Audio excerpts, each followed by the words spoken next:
It's February 6th, 1928, and another remarkable event is about to be uncovered by Arion, Rebecca, and Olly, the Retrospectors.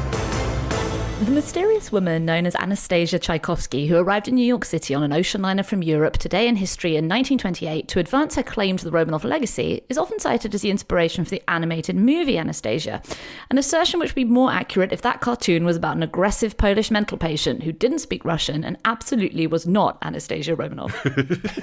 Yeah, so before she disembarked, Anastasia actually held a press conference on the liner, which was called the Berengaria, explaining that she was in New York to have her jaw reset. She was claiming that it was broken by a Bolshevik soldier during her narrow escape from the execution of her entire family, the Romanovs, at Ekaterinburg in Russia. And Anastasia was actually welcomed to New York by Gleb Botkin, who was the son of the Romanov family doctor, who was actually executed along with his patients in 1918. And Botkin immediately called her Your Highness and claimed that she was, without doubt, the Grand Duchess Anastasia, with whom he had played as a child. Except, as Rebecca has already told us, she wasn't. She was a Polish factory worker with mental health problems. But let's explain who she was pretending to be, or who she'd convinced people she was. And that is the daughter of Tsar Nicholas II. So you have to actually go back really to 1917 and the revolution that erupted in Russia to understand this story. Nicholas was forced to abdicate. He had 4 daughters, Olga, Tatiana, Mariana, and Anastasia. And whilst they were in Bolshevik captivity, Lenin decreed they should be murdered to remove any threat to the revolution.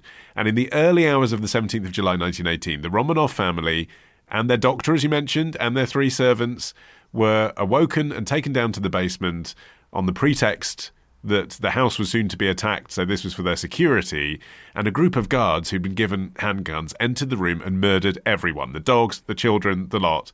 The Bolsheviks murdered not only the imperial family, but also Nicholas's brother, Mikhail, and Alexandra's sister, Ella, and the princes and the Grand Dukes by throwing them down a well and leaving them to die. There's no reason to think they wouldn't have done this.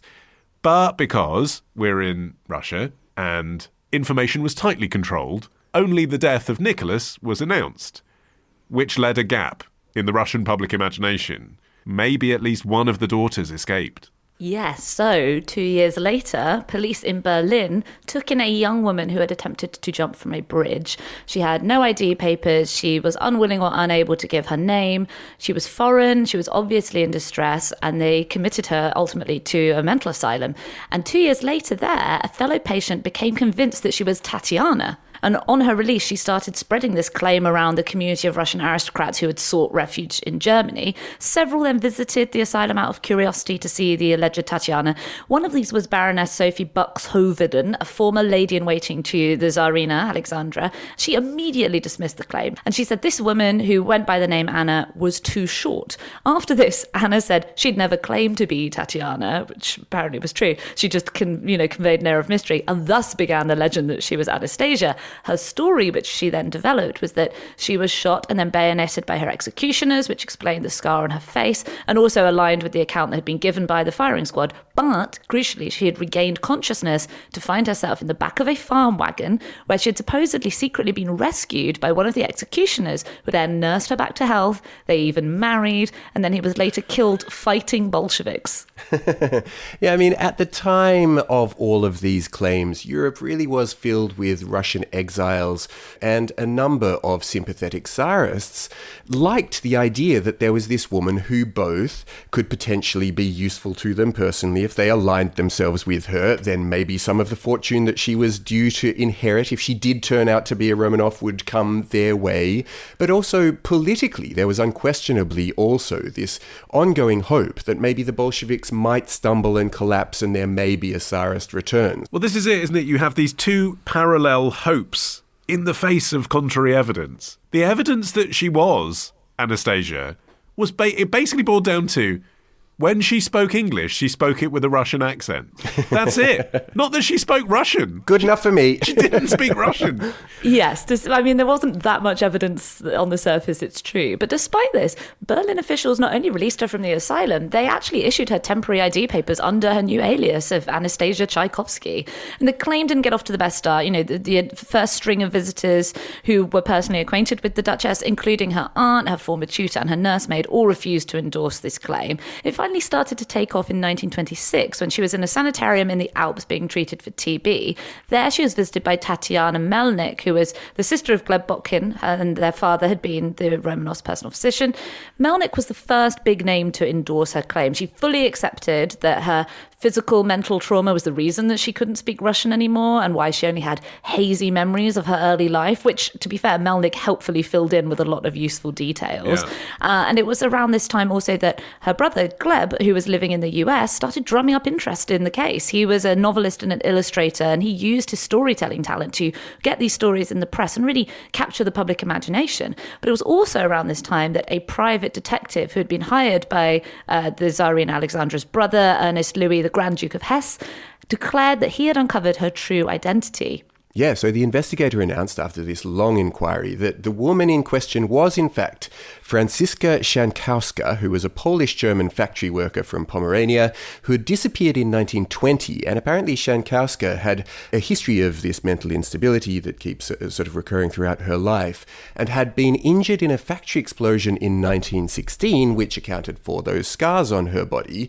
And these findings were published in German newspapers, but there were still enough people, and particularly once she arrived in New York, swirling around her, still wanting her so desperately to be the person that she claimed, that in spite of this uncovery by this private investigator, something of the uncertainty still lingered on. Which is just extraordinary when you consider the cast of characters that had done the debunking already. People who knew Anastasia when she was little. Olga was Nicholas's sister. She came and met her, and she said, that's not her. Right. But it's just the willingness of people to just love the story, and particularly in America, where I guess they felt quite distant from the story, and this felt like an exotic European princess, exactly the kind of story they love. It was just something that people clung to and kept running with. And I suppose for this woman, who obviously just wasn't very well, to have something in her life where people were paying her attention, paying her rent, she was willing to perpetuate the myth. But all of a sudden, as the 10th anniversary of the execution of the Tsar approached, it became a really important question as to whether she was telling the truth or not, because the Tsar's estate could finally be distributed. And so at this point, an attorney was hired on Anna's behalf to continue to make her case that she was part of this family and so entitled to her share of the fortune. And so the stage was now set for what became the longest running case in German legal history. 32 years! Right. 32 years she kept this going through the courts.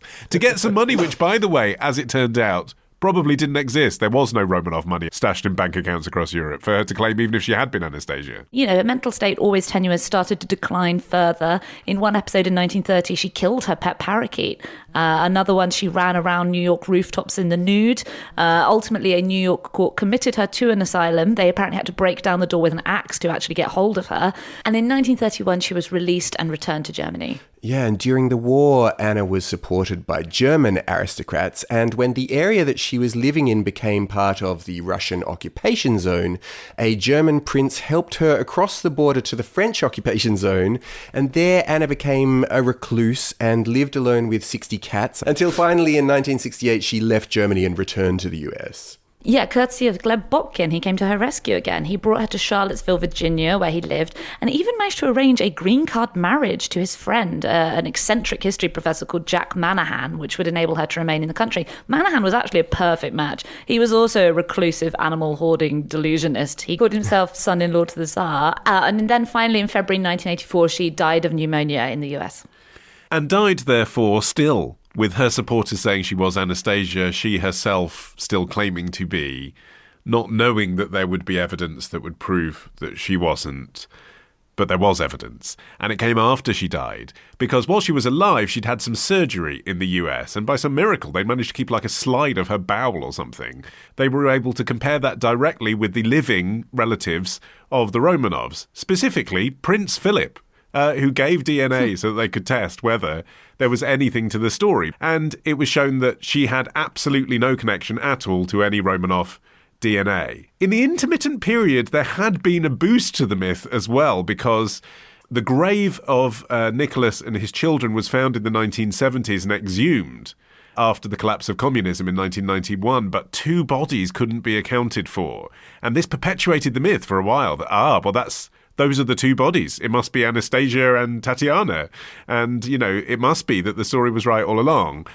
But then... So maybe she was both of them. Exactly. But then they did find the other 2 bodies a little later, and they did do DNA tests on those, and those 2 bodies were Romanov DNA. It's just astonishing, though, that she kept her story going for so long, that even though at every point along the way people kept going, no, it probably, almost certainly, definitely is not her. Well, I think it's also the fact that it's Russia. I mean, and so you still have a situation now in the 21st century where the Russian Orthodox Church still haven't confirmed the authenticity of the body.